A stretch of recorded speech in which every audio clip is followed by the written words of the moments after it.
I'm meteorologist Gretchen Mishik with a quick look at your forecast from coast to coast on this Saturday, October 6th. I have a few things to point out looking at the bigger picture today. First off, we have some cooler conditions across parts of the Midwest and some much warmer conditions across parts of the Ohio Valley and down through the southeast. An area of low pressure sitting up toward the Great Lakes and a cold front extending right between those two air masses. So with that cooler air advancing toward the southeast, we'll see some shower and thunderstorm activity right along that frontal boundary.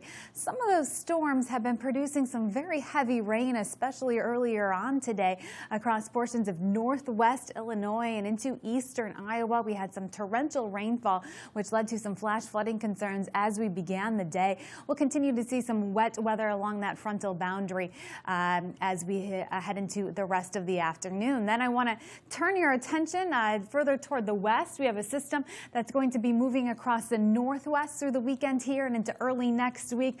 That, of course, will be including some precipitation in the form of snow, of course, mainly in some of the upper elevations, but you'll notice this messy situation across parts of Wyoming and then even into the Dakotas as we head toward the end of the weekend and into early next week. So taking a look at some of the precipitation totals that we're expecting across the country through the end of the day on Monday, an abundance of wet weather across parts of Oklahoma, down through Texas, really right along that frontal boundary as it really isn't moving much over the course of the next couple of days.